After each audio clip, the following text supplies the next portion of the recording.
I just said it was lame. I'm not mad. It's just lame. So I wanted to stitch this video more so because I've done a couple of rich black girl TikToks, and I've recently started to see the normal black girl TikTok, regular black girl TikTok, and I actually kind of like what they are doing because let's be honest, rich black girl TikTok has a certain aesthetic, and it's usually luxury designer purchases, avocado toast and turkey bacon at 8 in the morning, which is fine, but I think regular black girl TikTok was created to show what other black women do on their day-to-day basis, which is absolutely okay. I think it wasn't created to show that rich black girl TikTok was unattainable for black women. I think it was just more so other black women showing another lifestyle, which it shouldn't be one versus the other. I think as black women, we have to understand the two lifestyles can coexist. So it doesn't matter whether you're buying a Dior bag or doing a face mask from Target on Friday. Luxury is whatever you define it. I want some of your brown sugar. I want some of your brown sugar. I want some of your brown sugar. Hello beautiful people, welcome back to my channel. This is Brownsugar Commentary. I'm your girl, Kayla. If you're new here, make sure to subscribe for more videos about black entertainment, black womanhood, and whatever because I feel like talking about this week. Alright, let's get right into it. So, we have reached the end of yet another year, babes. We are about to be year 3 in this Panda Express, okay? Omarion, you know, pop locking and dropping all up and through this thing. It is truly and utterly ghetto out here, but we move in the house, okay? But 2021 has definitely been a very interesting year. Probably not my favorite year, but definitely better than 2020, okay? Like this time last year, I was down bad, honey, in terms of the mental health, babes. It was not looking good for your girl, okay? And the first half of this year was not looking too great, but the last year we've been able to we moving, you know, seasonal depression trying to sneak up, you know, on me, but I ain't gonna let it, I ain't gonna, you know what I mean? But some small wins or big wins, whatever you want to call it, this year, I would say is one, your girl turned 25 this year, which was pretty awesome. 2, I got to move back to Georgia, which was something I've been wanting to do for many years, and I'm finally settled in, and it's great. I get to be around, you know, my brother lives here, my best friend lives here, and I finally feel like settled, you know? So I'm super happy about that. And 3rd, my channel got 300 subscribers this year, which was something I did not expect to happen. So super grateful for that. You know, I had a first video that hit like, you know, 1,000 views, which is a super win for me. And I'm just so happy. And I just know big things, like I told y'all, big things is happening for this channel. Just to give y'all a little something, I'm starting a podcast. It will be called The Earth is Ghetto, okay, where I will be talking about more personal day-to-day life things, okay? You know, I'm gonna have some guest speakers on there. It's gonna be a good time. And also my brother and I will be starting a channel, or not a channel, but a podcast together. We'll be like ranking our favorite, you know, musical artists and videos, or not musical artists, television shows, all things pop culture up in there. So I don't know the title for that yet, but be on the lookout for that as well. And obviously I will still be making content on here. It will be better, okay? We're working on the quality, we're working on all that good stuff to give y'all what y'all need, okay? But yeah, stay tuned for all things Brownsugar Commentary in 2022. And before I want to start the video, I do want to shout out to Elena Falcon, who sent me a picture that she drew of me. I think it is so cute. I love it. The email for this, I was super excited because I said, for me, you drew a picture of me. I'm so touched. Like, thank you so much, Elena, once again. I'm going to put the picture right here so I can see it in all its glory. But if anybody else wants to draw a picture of me, feel free to email me at brownsugarcommentary@gmail.com, or you can DM me Instagram, Twitter, all that good stuff that I put it at the beginning, at the intro. Yeah, okay. Now, let's really get into it. So today I want to ask y'all the question, why can't black girls be regular, okay? And I was heavily inspired by a couple of things. Okay, so the first thing was T. Noir's video about the average Black woman and the societal standards for Black women. So she mentioned the video called I'm Not Black in Sparkles, I'm Black. Which is, or I'm Black, Not Black in Sparkles, the societal beauty standard for Black women by a YouTuber by the name of Ty Talks. And she also mentioned an article by Quinta Brunson that I'm going to quote from today in this conversation. So all of those things I was heavily inspired by, as well as the Black girls in luxury argument that's been going on TikTok and Twitter, and also Kim Foster's video, also known as For Harriet's video about Black girls deserve more than luxury, and all the backlash that she received for that, as well as, yeah, and just things I just been observing and seeing between Instagram, Twitter, and TikTok. And hopefully I can make this sound as concise and it makes sense to y'all. Okay, so first thing I want to talk about is the luxury conversation, Black girls in luxury conversation, because I feel like it is heavily tied to what I'm going to talk about, the societal pressures, standards, all of that for Black women. So the Black girls in luxury conversation, hashtag, whatever you want to call it, movement, so to speak, the first time I seen it was probably about a year ago, but it's definitely picked up speed in the last year since the pandemic, it feels like.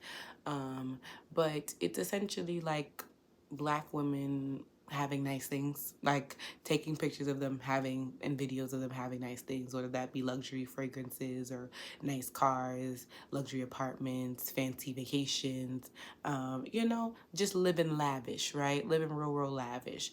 And on the surface, it's obviously a cool thing to see Black women doing these things because society obviously has this perception that Black women are in the struggle, right? All the time. So to see us having great things, it's like, all right, you go, girl, right? Like that's the natural response. But however, in the past year, I feel like this movement has kind of shifted because now people are starting to speak out and kind of critique the movement a little bit. And a lot of people, instead of just having the conversation and, understanding the critiques of said movement, it has become something more than that. It has become something almost negative in a sense, at least the way that I see it. And it's become almost classist, and I'm going to get to why I believe so in a second. So like I said, it has been a thing, especially prevalent on TikTok, Instagram, Pinterest. A lot of, if you literally look that name, like the hashtag, that phrase up, you will see, like I said, thousands of images of Black women having nice things, looking, it's just it's like an aesthetic, essentially. And Kim Foster, like I said, aka For Harriet, made a video basically saying that Black women deserve more than luxury. And when she means exactly, like I said, I ain't as eloquent as Kimberly, but hopefully I'm doing what she says justice, was saying that we deserve, to take mental health days and not have our jobs at risk. We deserve protection, like just basic regular protection, and more above all else, we deserve rest because we're the ones that are always doing the work on the front lines. So many things are thrown at us and we're expected to be resilient and strong, and that's just it. We're not allowed to have off days. We're supposed to be on our P's and Q's 24/7, and it's not fair because obviously non-Black women, especially obviously white women, don't have to do that. They have that luxury. Essentially, privilege is what it is, right? And also, while the handbags, the trips, all that good stuff is nice, it's not really doing much for anybody when a lot of us are literally one paycheck away from homelessness. You know what I mean? Or like we are one medical crisis away from homelessness. And some people, are literally just faking the funk, keeping up with the Joneses just for an aesthetic, when that's really not what it is. And at the end of the day, capitalism is not going to save us. And while, yes, luxury things are nice and, it's nice to have high quality things, it's still meant to be exclusionary. Like, as Kim mentioned in the video, when you think about a brand like a Michael Kors that was once like the creme de la creme, you know, one of the high-end stores, once, you know, regular everyday folks, especially and essentially regular everyday black folks, got a hold of that brand, look what Michael Kors have become. It is less than luxury now. Like, you know, like it's still pretty pricey for some people, you know. There are some bags, if you go like to the store, they're still $200, $400, $500. But for the girlies that's buying the Chanel's, the Gucci's, the Louis Vuitton, that is like chump change, right? That's like nothing. But that's what I'm saying. Like, at its core, like, luxury is meant to be exclusionary. Otherwise, they wouldn't have a name. It would just be like everything, like something that everyone could afford. And so while it's nice to say something like, you know, the sentiment of luxury can mean different for everybody, it's still meant to be exclusionary. And especially what I've noticed within the past couple of months, a lot of the girls, like I said, while there are some girls that are involved and invested in the Black girls in luxury movement, like it's just meant for pretty pictures and, you know, like having nice things. If you got it, flaunt it, or if you got it like you're trying to uplift the girls, there are some that have kind of infiltrated that movement to be classist, okay? Like, even like recently this week, I saw a meme talking about don't wear your Bath and Body Works perfume around me, I'm wearing Chanel. It's like, what does what the next girl's scent matter to you? Like, how would you even know it was Bath and Body Works? You know what I mean? But like, see, like I'm saying, like on one hand, you're talking about you want to liberate and uplift Black women by buying these nice things. On the other hand, you're crapping on women for buying what they essentially can afford. Do you see what I'm saying here? Like, yeah, it's cute, but like a lot of people use Black girls in luxury and that whole aesthetic as a way to tell Black women, like, that's what you need to be. That's what you need to aspire to. And it's a whole lot of respectability politics in this mother effer, okay? Like, even like, especially TikTok, like, if you're on TikTok, you know, like a lot of the girls do these day in my lives or get ready with me's or even like the little mini vlogs that I enjoy watching all the time. But I feel like it slowly just became like a standard. Like every Black girl lives this way. Like the nice sky rises, the nice stuff, right? And so I feel like for a lot of girls, because that stuff is not attainable, right? At least for not right now, because some of these girls are hella young, you know what I'm saying? Like still in college, still young, have not touching that type of money yet. They say, you know what, let's just make a regular girl TikTok. Like, what about the girls with regular apartments, regular jobs, regular cars? Like, where are we at, right? And then it became this feud. And even like the luxury girls kind of come for the regular girls, talking about, oh, it's lame, that's corny, like, yeah, I didn't care about luxury stuff or critiquing luxury stuff until Black women got a hold of it. And it's like, no, but, and why y'all calling yourselves regular? And it's like, then I don't think these women are saying regular. Even when I'm saying it, I don't mean regular as in negative, in a negative way. I'm saying it as like regular as in just being everyday, just normal. I don't even say normal even is a good word for it. But what I'm saying is that is like everybody doesn't want to be a luxury girl, and that is okay. They shouldn't deserve to be crapped on or talked crap about or any of those things. Like, why does it matter? You know what I'm saying? Some girls, even if they had the money, if they want to wear Bath and Body Works, they can do that. Like, you see what I'm saying? If a girl likes to drive her Honda Accord, that is okay. Do you see what I mean? Because at the end of the day, some people, that's just not their thing. But I do, like I said, think a lot of the girls, not all, I'm telling you not all, okay?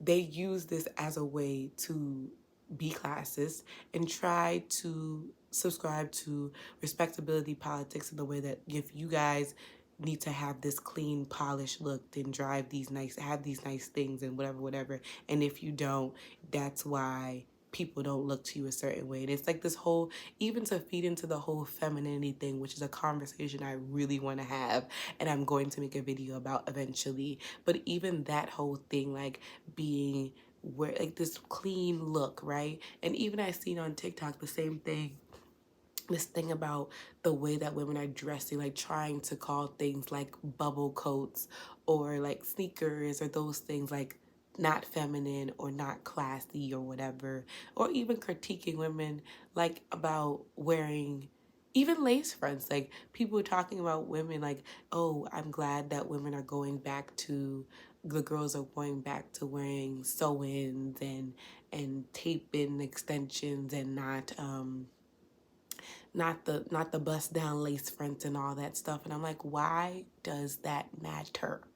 If the girls want to wear a lace front, let them wear a lace front. If they want to wear a sew-in, let them wear a sew-in. Eventually, it goes, I want to tie it back or tie it to what both T Noir was saying, as well as Ty, as well as Quinta was saying in this article. So first, let's talk about, and this whole just standard for Black women and how it is completely feels at times unattainable, and essentially it is unfair because, as I just mentioned with the luxury thing, like other non-Black women are not held to this standard whatsoever. I have two quotes that I want to pull about this Quinta article that I feel it is very worth mentioning, and this is this one. The regular Black girl can barely exist and be praised for the way everyday beautiful starlets like a Sarah Reese Ronan, Emma Stone, and Brie Larson are. Don't get me wrong, I think these women are beautiful, but I don't see the same attention lavished on your everyday beautiful Black girl, actress, or singer. If you happen to look like the average Black girl, you are subject to scrutiny over whether or not you are attractive, the ways in which you look like an animal or a man, and why women like you should be liked based on your talent, not your looks. Social media and the inflated currency of likes and shares are also to blame. We are all caught in the dirty cycle. Mainstream media, you're guilty too. You've promoted unhealthy and unattainable standards of beauty that have disturbed the psyches of all genders in America. You tell us that anything less than physical perfection is shameful unless we have some weird quirk that can be marketed as strong or brave instead. But I'm not going to give you another lashing for your part in the war on the average. You get it every day and you don't care. No. I bring up Quinta, and if you don't know who Quinta Brunson is, I'll definitely put her picture up, but she's best known for the You Got Money video or Vine that was popular like years ago. But I bring this up because, and then why I tie it to the luxury movement, and I'm hoping I'm making sense on this, is that Black women are held to a very impossible standard, both in beauty and as well as other things, but definitely beauty. And of course, it all ties back to white supremacy and all of that stuff, but definitely because of Black women have to deal with not only obviously racism and misogyny, but we got to deal with featureism, texturism, fat phobia, and a whole lot of other foolishness, right? That further marginalizes us and moves the goalposts for us even further. And as I discussed in plenty of my videos, especially concerning colorism, and I remember like the colorism in the music industry video I discussed earlier, like if men in the industry that you want to be and the people and the powers that be do not deem you attractive, you ain't getting nothing. And the average Black girl ain't getting nothing, okay? As she mentioned in the video, there are many times that white women can look extremely average and have a whole career, right? Like and it's like even like there's a whole genre dedicated to those type of women, like, you know, the manic pixie dream girls in rom-coms. Like there is no Black equivalent for that, right? We're just getting a little bit of that in media with a Issa Rae or even a Quinta. Like even with Issa Rae, like if you remember a couple of months back, and I made the video about her and Ari Lennox and how even someone tried to come for Issa's looks, and it's just like, why do you feel the need to do that? Why do you have to question Issa Rae's beauty? Like obviously we know she's beautiful, but we know exactly why you're gonna come for her looks, because there were people agreeing with that girl for sure. And obviously there's some internalized misogyny there, and the misogyny, you know, misogynized colorism there. But it's just like, for Black women, the standards are always 100% higher. You have to look the best. Even when I talked about colorism before and how, like I said, when dark-skinned women get a piece of something, it is always because they are exceptionally beautiful, like exceptionally beautiful.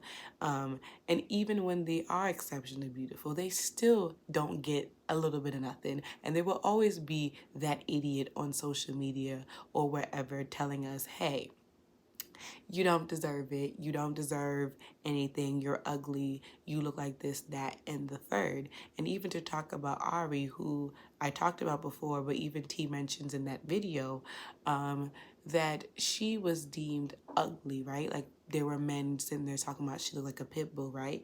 And then, you know, she lost a little bit of weight, started wearing some lace fronts and started showing some skin, and everybody was up in them DMs, right? Calling her beautiful. But like, see, and while obviously like this was just something that, you know, Ari started feeling herself and started to take more attention to her looks more. And that's a personal choice and more power to her for that. But I just find it to be really cruel and nasty that she had to do that to get a little bit of something when she should just got that right off the bat because Ari was beautiful from the beginning. You know what I'm saying? Same thing with Issa Rae. I feel like it's always this pressure for us to be exceptionally beautiful or to continuously work towards this impossible standard. And it all goes back to obviously desirability politics. That's exactly what I want to read Deshaun Harrison's book, Belly of the Beast. I bought it months ago and I have yet to read it. And that's one of my number one things to do for 2022 is to read it so I can do a video about desirability and all that good stuff. But it's just this ever, like you're on a hamster wheel, trying and trying and trying to be something that essentially the world will never acknowledge you as. And it's unfair because, like I said, white women they don't have to do this. They don't have to worry about any of this stuff. And like I said, we subscribe to it when we fall into this respectability politics and tell women not to wear bonnets at the airport, or we tell women that bubble coats are not feminine, or like I said, we sit there and crap on black women that just want to exist and don't want to, you know, have a lavish lifestyle. Like, you know what I mean? I just feel like it just all ties together in this very much the same quote that the infamous scandal quote about black people having to work twice as much to get half as much, you know what I mean? Twice as hard to get half as much is the quote.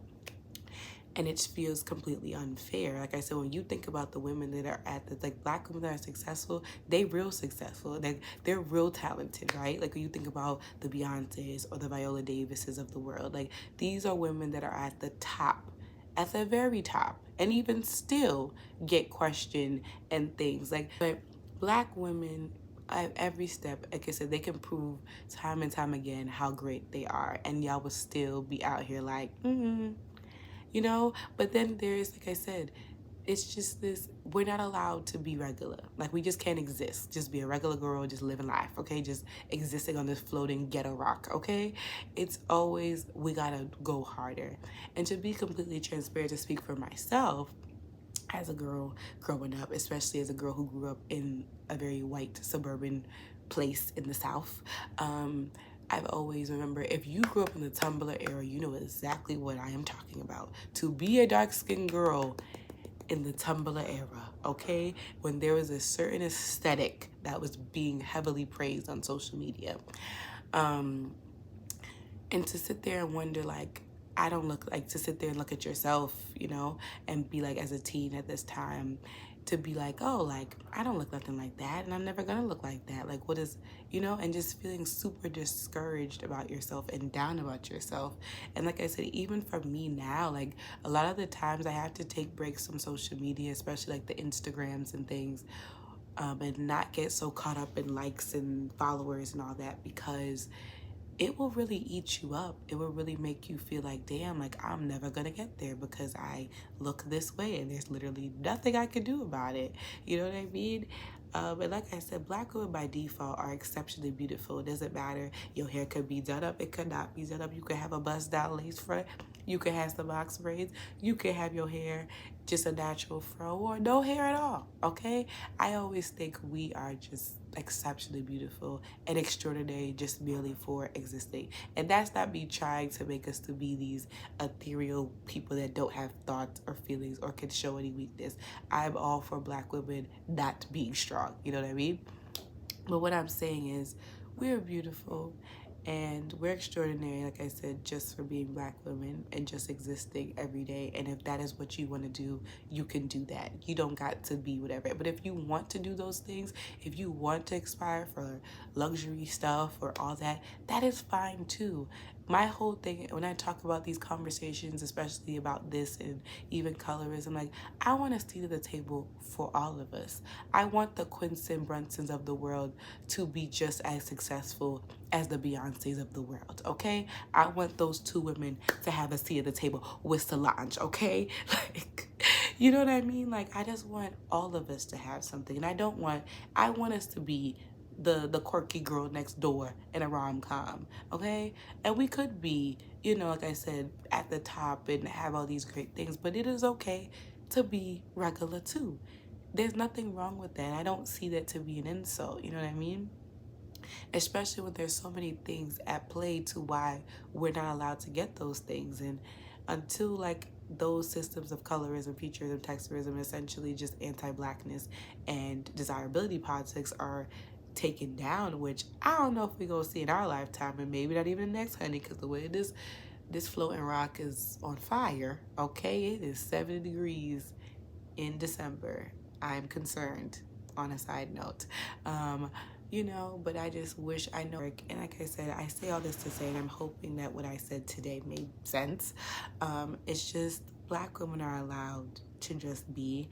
And like I said, please do not use your liking luxury things to crap on women that don't, and use it essentially to be classist and be, you know, being anti-Black, because essentially a lot of the language that y'all are using to celebrate this luxury lifestyle is coded in a lot of anti-Blackness and classishness. Like, we are still in a panini press. There are thousands of people like out of work. There are thousands of people, you know, just like I said, right above the poverty line. And this is when you want to argue about perfumes. Like, we got bigger fish to fry. We got bigger fish to fry, babes. Okay, we got bigger fish to fry, and this is not your opportunity to be nasty. And I just want better. We have bigger things to worry about. But like I said, I just want all of us to sit together, okay? And yeah, like I said, like, I want the regular girls to feel beautiful too. Like I said, like, you don't got to be done up. If you want to be done up, more power to you. If you want to buy nice things, go ahead. I started being a luxury fragrance girl this year. I spent a very large number of money that I'm not willing to disclose at this time on fragrances, but like I said, that's just because I had the means to do so. But like I said, I'm never gonna crap on the next girl for doing so. If I see it sick, if I'm around another girl and she smells good, I'm gonna be like, what is that? And if she tell me it's 1,000 wishes, get who go into Bath and Body Works to go buy 1,000 wishes? Me, okay? But yeah, I just want Black girls to know that you can just exist as you are, and that is already enough, okay? You don't got, like I said, if you want to aspire for those things, go for it, but don't feel pressured to because of the world and whatever, because at the end of the day, then, like I said, when the powers that be don't give a crap and deem you as a certain way, like, what essentially can you do? That's why you just exist as you are. And that is amazing enough, okay? I don't know who need to hear it, but I'm gonna tell you this, okay? I know 2022, it's a new year. You wanna feel like you that girl. You already that girl, period, okay? Like I said, if you wanna do those healthy habits and do those things, if that makes you feel good, that's okay. But I want us to know, and that's why I'm also just grateful for people like Issa Rae that made cures, because it felt like Issa was just this average girl and was able to do such extraordinary things, you know, in her real life and in the show. And I just feel like, you know, that's just so inspirational for me, you know, and girls I feel like her, or like girls like me who, you know, like I said, who grew up just feeling not like that, and that was so impossible. Like I said, you are that girl, okay? I'm here to tell you, I just came out of the bed to tell you, you are that girl, okay? But yeah, I hope all that makes sense. Please let me know all of y'all thoughts, your opinions, all that good stuff down in the comments, and I will definitely see y'all in my next video. Peace out, y'all.